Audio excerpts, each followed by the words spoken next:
सोयाबीनची भाजी करणार आहे। त्यासाठी मी 2-3 टोमॅटो घेतलेत, 2 कांदे कापून घेतले छोटे आणि लसूण आणि मोहरी जिऱ्याची आपल्याला फोडणी द्यायची। थोडं तेल घालून घ्यायचं, आपल्याला फोडणीला जेवढं हवं तेवढं आपण टाकायचं।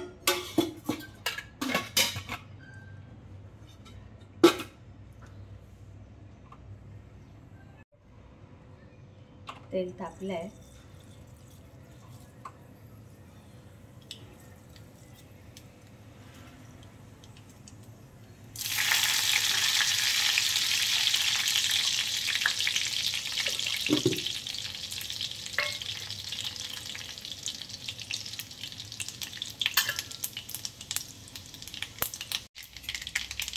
कांदा घालून घेऊ।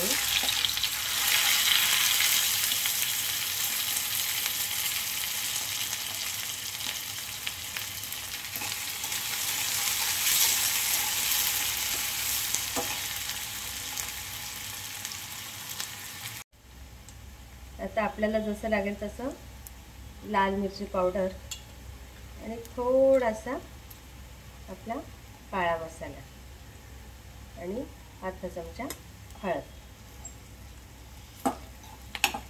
चांगलं मिक्स करून घ्यायचं।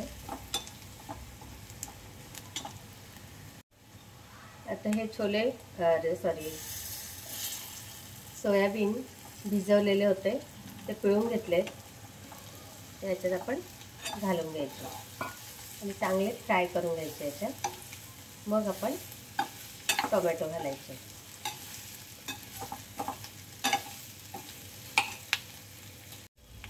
हे छान फ्राय झाले तर हे टोमॅटो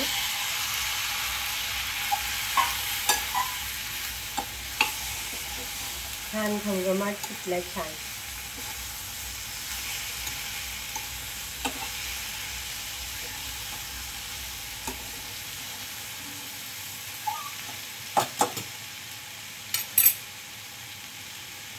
तर झाकण 2 मिनिटांसाठी ठेवायचं आहे आणि त्याच्यावर मी पाणी घालते। त्या पाण्याला अशी बुडबुड येते, म्हणजे आपलं पाणी गरम झालं आपल्याला समजेल। हे बघा, हे पण पाणी छान गरम झालंय। आता बघूया आपल्याला गरज आहे का। गरज नाहीये, भाजी आपली तयार आहे। मस्त भाजी तयार झालेली आहे।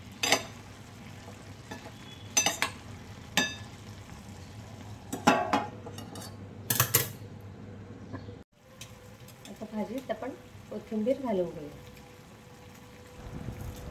बघा, तुम्हाला ही रेसिपी आवडली असेल तर लाईक करा, सबस्क्राईब करा किंवा कमेंटसुद्धा करू शकता। तुम्हाला जसं आवडेल तसं करू शकता आणि माझी आवड आहे म्हणून मी आपली व्हिडिओ बनवते आणि छोटासा व्हिडिओ टाकण्याचा प्रयत्न करत असते। आणि ही भाजी खरंच खूप छान लागते। मुलांनाही आवडेल, मोठ्यांना, छोट्यांना, सगळ्यांना खाता येईल। कारण चावायला पण काही फार म्हणजे वयस्कर लोकांना चावण्याचा पण काही जास्त मेहनत करावी लागते। छान सोयाबीनची भाजी आवडली का तुम्हाला? तयार आहे, कमेंटमध्ये सांगा ना। चला या तर मग जेवायला।